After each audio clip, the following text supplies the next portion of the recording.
Amados, vamos ter mais uma palavra de oração, pedindo ao nosso Deus que fale aos nossos corações e também que fale aos corações das crianças que ficarão conosco hoje. Vamos pedir a iluminação do Santo Espírito, para que saiamos daqui edificados e dispostos a viver aquilo que Ele nos preceitua em Sua palavra. Oremos. Ó Pai, como é bom louvar ao Teu nome, como é bom entoarmos louvores que reconhecem a Tua soberania, que reconhecem a Tua majestade. Ó Pai, nós sabemos que Tu és santo, poderoso, majestoso, mas apesar da Tua glória, o Senhor se inclina para ouvir as nossas orações. O Senhor é bondoso para conosco. E a maior expressão da sua condescendência é o fato de o Senhor enviar o Teu Filho Jesus. O Verbo se fez carne e habitou entre nós. E nós vimos a sua glória, a glória do unigênito. Obrigado, ó Pai, por isso. Obrigado porque o Verbo se encarnou, se humilhou, morreu naquela cruz, a fim de pagar os nossos pecados. Morreu por nós, para que nós tivéssemos vida eterna. Mas o túmulo frio não pôde detê-lo. Antes, no terceiro dia, Ele ressuscitou e Ele vive. Se morremos com Cristo, também com Ele viveremos. Obrigado, ó Pai, por esta promessa. E te pedimos agora humildemente que o Senhor abra os nossos corações e as nossas mentes para que possamos entender a Tua palavra. E dispõe, ó Pai, as nossas vidas para vivê-la, para a honra e glória do Teu santo nome e para a nossa felicidade. No nome de Jesus Cristo, oramos. Amém.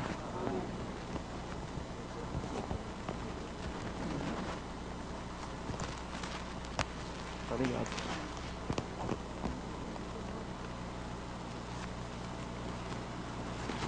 Os irmãos me ouvem?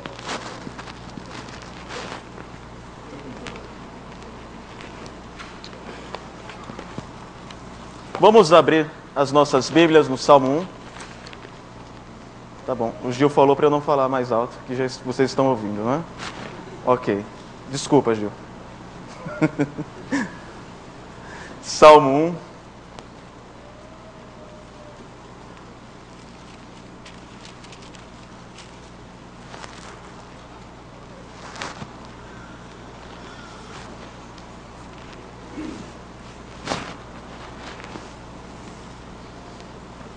Este é um salmo muito conhecido, mas é um salmo que tem ensinos maravilhosos. E às vezes, por ser conhecido, esses ensinos passam despercebidos por nós. Então, com a atuação do Espírito Santo, com a capacitação dele, meu desejo é que nós possamos entender mais um pouco deste salmo e atentarmos para questões e para as coisas que não atentamos antes. E que isso faça sentido para nós. E que possamos viver esta palavra. Salmo 1.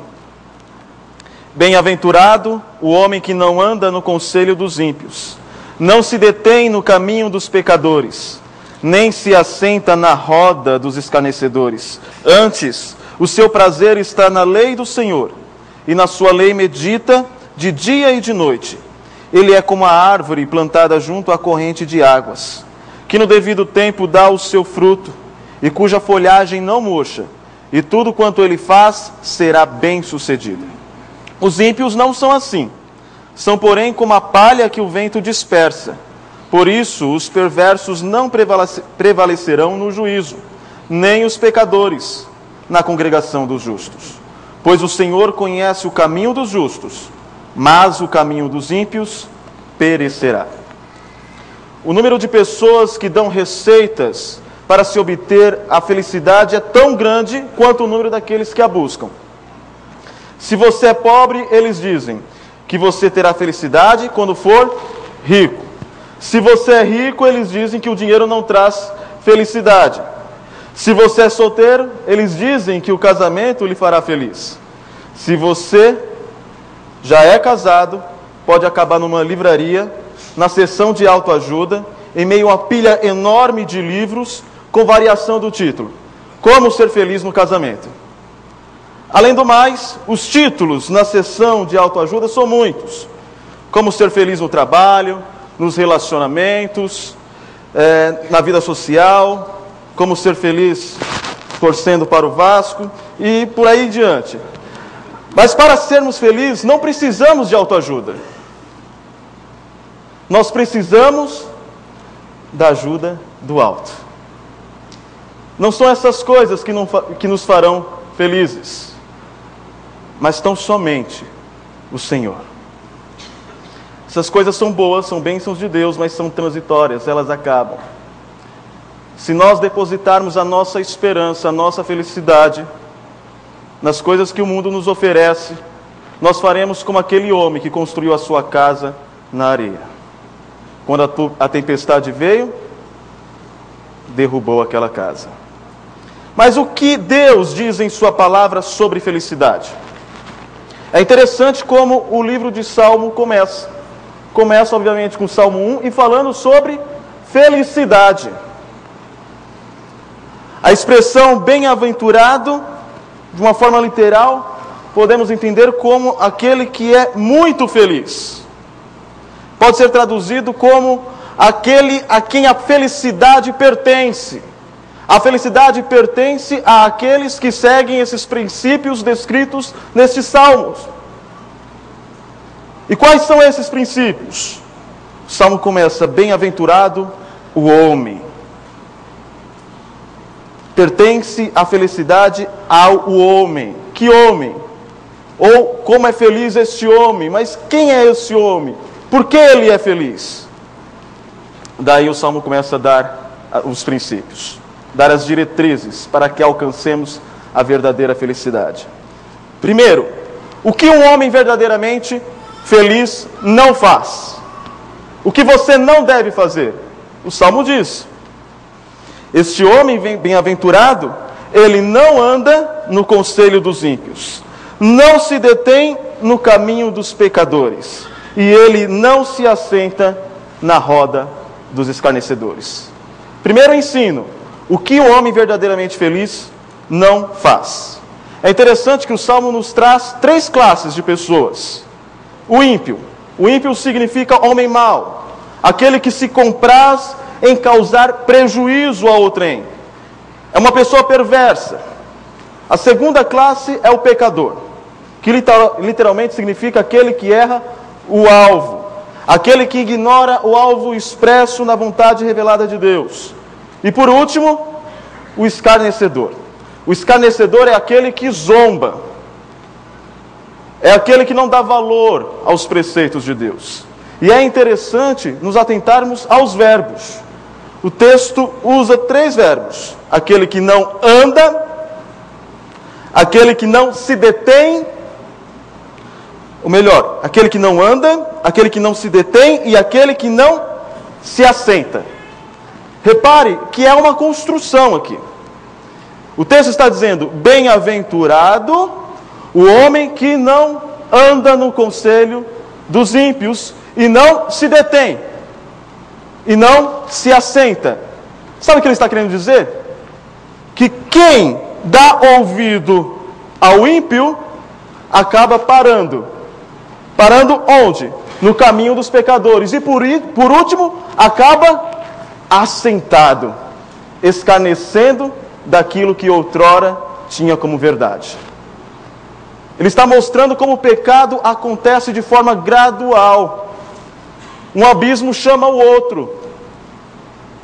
Aquele que ouve os ímpios, aquele que não se atenta à vontade de Deus, mas busca conselhos no mundo, por fim acabará assentado entre os escarnecedores, zombando da palavra de Deus. Não se brinca com o pecado. Não há como sustentar a ideia de que você pode ir pelas beiradas, que você pode não entrar totalmente no pecado, mas só colocar um pezinho. Não! O pecado vai te levar mais longe do que você quer ir. Vai te reter por mais tempo do que você pretende ficar. É necessário cuidado. Toda vez que eu falo dessa sedução do pecado, eu sempre me lembro de como os esquimós caçam lobos. Eles colocam uma lança bem afiada, mais ou menos na altura da cintura. Essa lança afiada eles molham no sangue de qualquer animal, de um coelho, de uma lebre, e estão no frio. O que acontece com o sangue? Ele congela na lâmina, se transforma num picolé de sangue. E o lobo faminto começa a farejar, sente o cheiro do sangue. Quando ele identifica aquele picolé de sangue, ele começa a lamber. Ele vai lambendo, lambendo, e a língua em contato com o gelo adormece. O gelo vai se desfazendo, e a língua agora começa a ter contato com a lâmina afiada. E o gosto do sangue que ele sente já não é mais daquele animal, mas é do seu próprio sangue. Quando ele está fraco, quando ele se dá conta do que está acontecendo, os esquimós o cercam, o matam, e ele vira comida, e com a sua pele eles usam para roupas e para calçados. Assim é o pecado. Quando você se der conta, pode ser tarde demais. Você estará com a vida destruída. Não se brinca com o pecado. Aquele que anda no conselho dos ímpios acaba se detendo no caminho dos pecadores e, por fim, acaba assentado na roda dos escarnecedores. Portanto, não façam isso. Há um puritano, Lewis Bailey, que escreveu um livro em 1611, A Prática da Piedade, e são diretrizes bem práticas, como já diz o título. E uma das diretrizes que ele nos dá é: quando você acordar, a primeira coisa que você deve fazer é matar todo pensamento pecaminoso. Pise nos ovos da serpente antes que elas cresçam. Lutero dizia: você não pode pedir de um passo passar pela sua cabeça, mas você pode pedi-lo dele fazer um ninho. Não dê ouvido ao mundo, não dê ouvido aos conselhos dos ímpios, para que você não se detenha no caminho dos pecadores, para que você não se assente na roda dos escarnecedores. Pecado é capcioso, ele te seduz, ele te prende. Esse é o primeiro conselho. O segundo conselho, ele disse o que um homem verdadeiramente feliz não faz, e agora ele vai falar o que um homem verdadeiramente feliz faz. Por isso que o texto começa no versículo 2. Ou melhor, o versículo 2 começa: antes, ou seja, ao contrário do que foi dito. Antes, porém, ao contrário do homem que anda no conselho dos ímpios, que se detém no caminho dos pecadores, se assenta na roda dos escarnecedores, o homem verdadeiramente feliz tem o seu prazer na lei do Senhor. E na lei do Senhor ele medita de dia e de noite. Ele tem o seu prazer. Repare que não é uma leitura apenas da palavra de Deus. Não é algo desprazeroso, não é algo feito apenas por obrigação, ainda que a obrigação de ler a palavra esteja incluída. Mas não é somente por obrigação, ele tem prazer na lei de Deus. A obediência do justo à palavra de Deus não é uma aceitação rotineira, mas uma alegre acolhida. O Salmo 119, versículo 103 diz: quão doces são as tuas palavras ao meu paladar, mais que o mel à minha boca. Há prazer nisso. Alguns estudiosos explicam que já na época de Davi tinha-se um costume em que as crianças, a partir dos 3 anos, os meninos, aprendiam a torar a lei de Deus. E quando eles começavam a aprender a ler e a escrever, eles escreviam com a pena. E para um recurso pedagógico, para estimular a criança a gostar de ler a palavra de Deus, eles permitiam que em dado momento as crianças molhassem a pena no mel. E quando eles molhavam a pena no mel, eles poderiam também colocar na boca. Isso era uma forma de dizer: as palavras do Senhor são doces. E até hoje, um judeu, um adolescente, eles acreditam que a partir dos 13 anos, o menino começa a se tornar um homem, ele recebe uma Torá, e nas pontinhas das páginas da Torá, eles colocam gotas de mel e dão para aquele menino que está se tornando homem, para que ele beije, para que ele tenha prazer na lei de Deus. Mas o salmista diz: quão doces são as tuas palavras ao meu paladar, mais que o mel à minha boca. E olha o que diz no Salmo 19.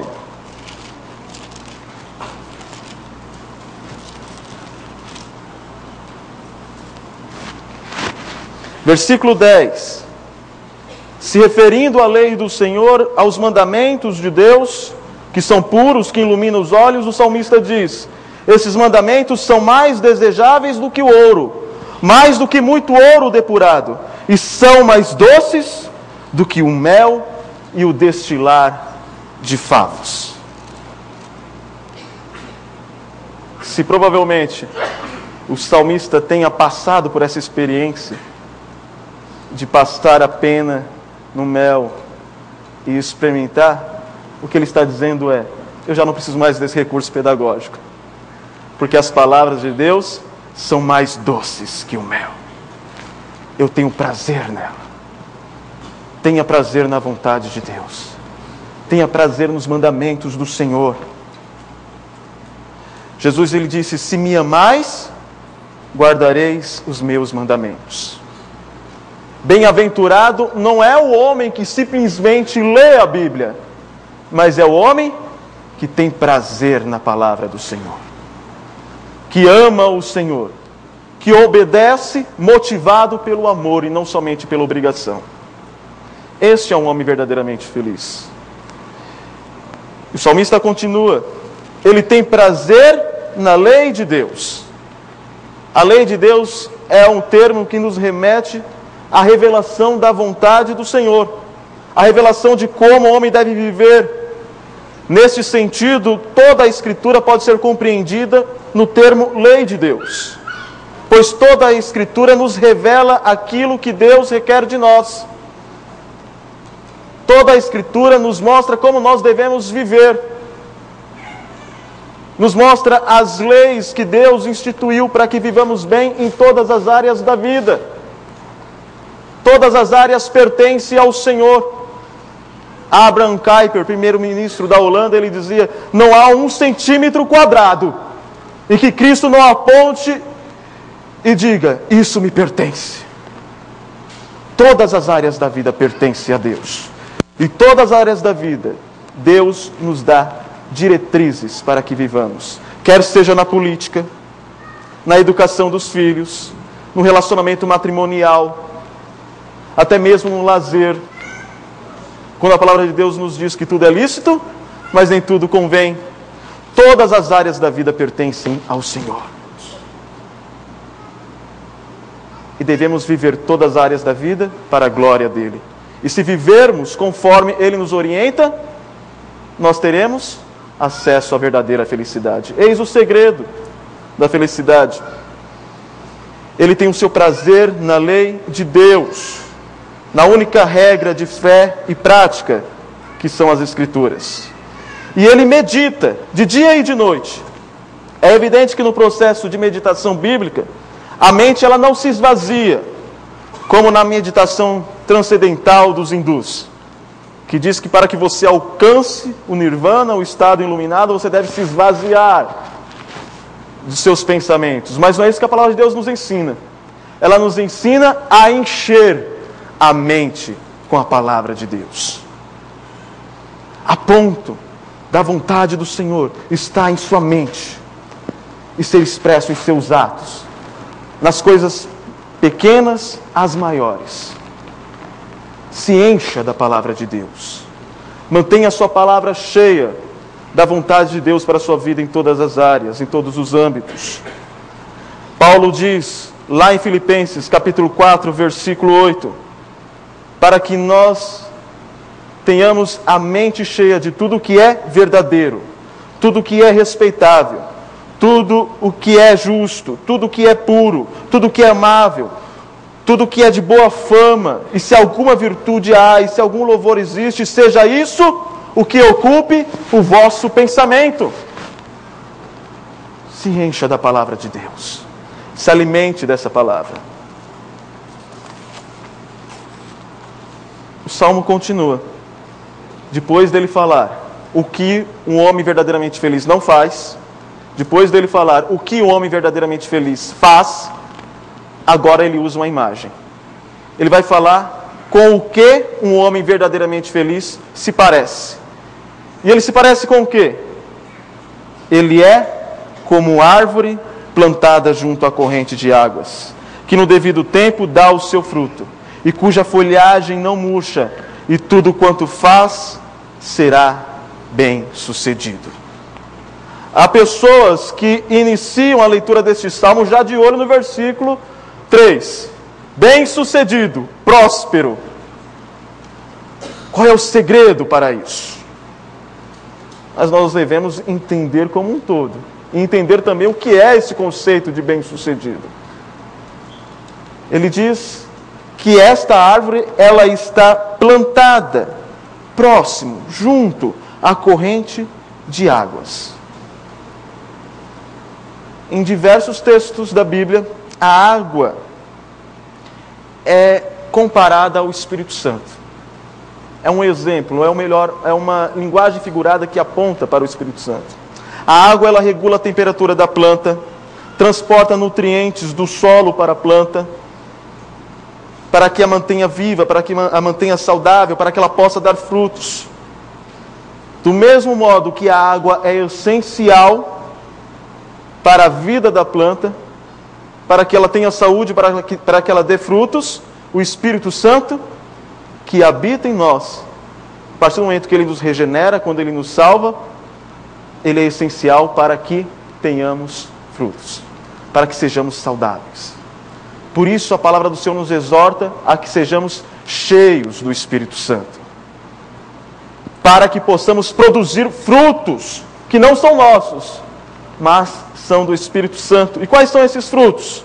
Lá em Gálatas, capítulo 5, do versículo 22 ao 23, Paulo diz que o fruto do Espírito é amor, alegria, paz, longanimidade, benignidade, bondade, fidelidade, mansidão, domínio próprio. Se você ama a palavra de Deus, se você tem prazer nela, se você medita nela de dia e noite, se você preenche todo o seu pensamento dos preceitos do Senhor, nas horas mais difíceis, nas horas conturbadas, em um momento de discussão, esses frutos se evidenciarão. Ao invés de você se tornar uma pessoa irada, você agirá com domínio próprio. Ao invés de você perder a paciência, você agirá com longanimidade.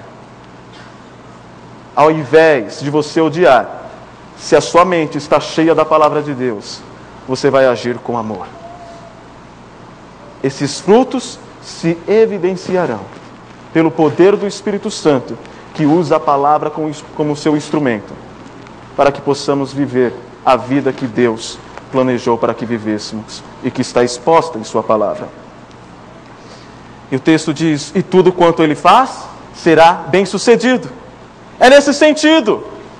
Ser uma pessoa bem-sucedida, ser uma pessoa próspera, não se refere a uma pessoa rica, milionária, mas é uma pessoa que sabe agir nos momentos difíceis da vida, e age bem, e age demonstrando, evidenciando os frutos do Espírito, porque ela está cheia da palavra de Deus, ela está cheia do Espírito Santo.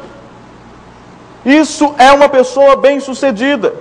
Na ótica humana, ser bem-sucedido e próspero é ter coisas materiais. Mas não é nesse sentido que a Bíblia nos mostra.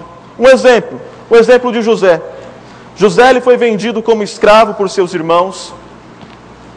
Ele trabalhou como escravo na casa de Potifar. Por causa da sua fidelidade a Deus e ao seu patrão, ele resistiu à sedução da mulher de Potifar. E o que ele ganhou em troca? O que ele ganhou em troca em ser fiel a Deus? Em ser obediente à palavra? Ele ganhou o calabouço. Para o mundo, este não é um homem bem-sucedido. Um homem bem-sucedido jamais estaria no calabouço, preso, jogado, desamparado. Mas para Deus, José é um homem bem-sucedido, ainda que esteja no calabouço, porque ele está lá por fidelidade ao Senhor. Ser fiel a Deus requer negar o eu e requer frequentemente sofrer as duras consequências dos homens. Mas ser fiel a Deus, ser fiel à palavra, é ser próspero, é ser bem-sucedido. Talvez você diga, mas o fim de José, o final dessa história é bonito, é boa. No final ele foi próspero financeiramente. De fato, ele se torna o segundo homem mais poderoso da época. Ele é governador. Mas olha como José entende o fato dele ter se tornado governador. José entendia que ele estava ocupando aquela posição porque era propósito de Deus. Ele não entendia aquilo como uma recompensa material apenas para promover o ego dele, para satisfazer o seu eu. Não, ele entende que ele está naquela posição para quê? Gênesis 45, versículo 5 diz, quando ele perdoa os irmãos, não vos entristeçais, nem vos irriteis contra vós mesmos, por me haverdes vendido para aqui. Porque para a conservação da vida, Deus me enviou adiante de vós. Ele entende que está ocupando aquela posição para servir, para conservar a vida de seus irmãos, de sua família. Ele não vê aquilo ali como uma exaltação do eu. Ele não está cantando aquela música, a minha vitória tem sabor de mel, e quando eu vencer, aquele que me ajudou vai me ver num palco. Não, ele não é triunfalista, ele não é vingativo. Ele poderia se vingar dos seus irmãos, ele tinha poder para isso, mas ele disse, não foi para isso que Deus me levou, foi para a conservação da vida. Eis um homem bem-sucedido. A sua prosperidade não está no fato dele ser governador, mas está no fato dele usar a sua posição para servir. E José, no final de Gênesis, lá no capítulo 49, Jacó ele começa a comparar os seus filhos com algumas coisas, com alguns animais. Animais ou árvores. E José é comparado ao quê? Vamos abrir a Bíblia lá em Gênesis 49, versículo 22. Jacó o compara com o quê?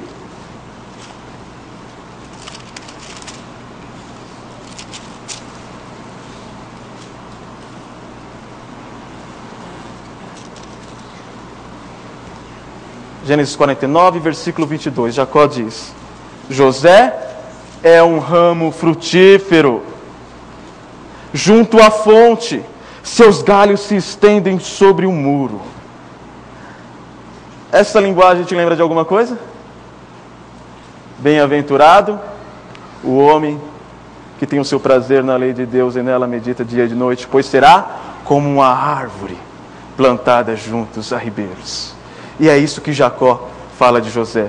José é um ramo frutífero junto a ribeiros de água. José tem galhos que se estendem, que dão frutos. Quão linda essa expressão, essa imagem, que tanto o salmista quanto Moisés nos mostra. Eis um homem bem-sucedido. Mas, irmãos, José não é o melhor exemplo que nós temos. Nós vamos ver ainda um outro exemplo melhor.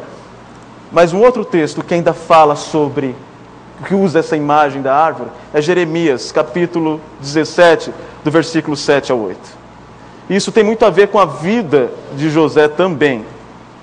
E olha o que o texto diz: bendito o homem que confia no Senhor e cuja esperança é o Senhor, porque ele é como a árvore plantada junto às águas, que estende as suas raízes para o ribeiro e não receia quando vem o calor, mas a sua folha fica verde, e no ano de sequidão não se perturba, nem deixa de dar frutos. O texto está dizendo que um homem que confia no Senhor, ele é como uma árvore. Suas raízes estão firmes, elas se estendem em direção aos ribeiros. E a tempestade vem, a sequidão também, mas a árvore está firme. Isso é prosperidade, isso é ser bem-sucedido. O homem que tem prazer e medita na lei de Deus, as dificuldades vêm, as circunstâncias adversas se levantam, mas ele está fincado, ele está firme, ele balança, mas não cai. Ele está firme e ele dá frutos. Eis a imagem de um homem verdadeiramente feliz. Não é aquele que não passa por dificuldades, mas é aquele que as resiste. A sequidão, o calor. José, ele resistiu a essas adversidades. Por isso que Jacó o compara ao ramo frutífero. Mas o melhor exemplo é o nosso Senhor Jesus. Jesus é a árvore da raiz de Jessé, o descendente de Davi. Esta árvore foi sim cortada, mas ao terceiro dia o renovo se levantou. Por diversas vezes o Antigo Testamento usa a expressão renovo, se referindo ao Messias que haveria de vir. E você pergunta, mas o que é renovo? Por que isso é tão importante? O renovo, naquela época, naquele contexto, era quando alguém cortava uma árvore, depois de algum tempo, começava a brotar ramos. Isso era o renovo. A árvore foi cortada, mas ao cheiro da água, como diz Jó, a árvore foi se levantando, o ramo foi crescendo. Por isso que ele é chamado de um renovo. Isaías diz, naquele dia o renovo do Senhor será de beleza e de glória, e o fruto da terra, orgulho e adorno para os de Israel que forem salvos. E nós lemos há pouco, na liturgia, que o Verbo se fez carne e nós vimos a sua glória. O renovo chegou. O mundo não pôde matá-lo. O túmulo não pôde retê-lo. Ele vive. Ele é o renovo, a árvore suprema. E é esta árvore, e é Ele, Jesus Cristo, que nos diz, lá em João, no capítulo 15.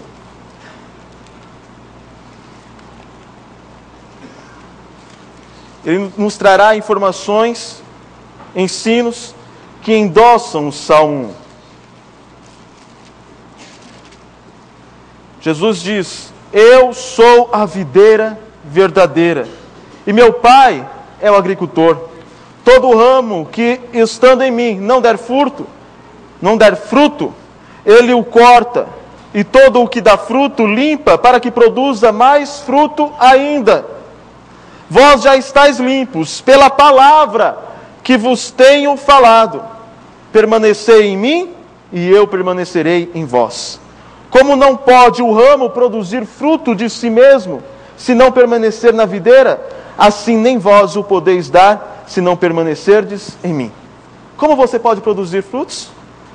Estando na videira, que é Cristo Jesus. A sua seiva passa para nós e nos dá vida, nos fortalece. Jesus é essencial para que possamos dar frutos. Você não precisa de mais nada a não ser de Cristo Jesus. Afinal, Ele é a plenitude da revelação de Deus.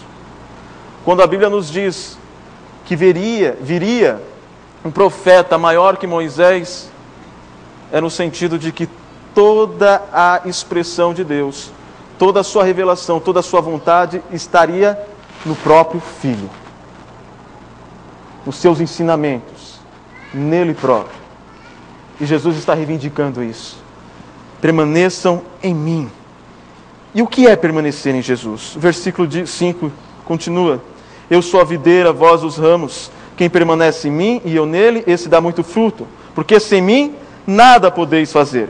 Se alguém não permanece em mim, será lançado fora, à semelhança do ramo, e secará, e o apanham, lançam no fogo e o queimam. Se permanecerdes em mim, e as minhas palavras permanecerem em vós, pedireis o que quiserdes, e vos será feito. Nisto é glorificado meu Pai, em que deis muito fruto, e assim vos tornareis meus discípulos. Como o Pai me amou, também eu vos amei, permanecei no meu amor. Se guardardes os meus mandamentos, permanecereis no meu amor. Aquele que medita de dia e noite os ensinamentos de Jesus Cristo. Aquele que está em Cristo Jesus. Aquele que o ama. Esse produz bons frutos. Este é uma árvore frutífera, cujas folhagens não murcham e nem secam.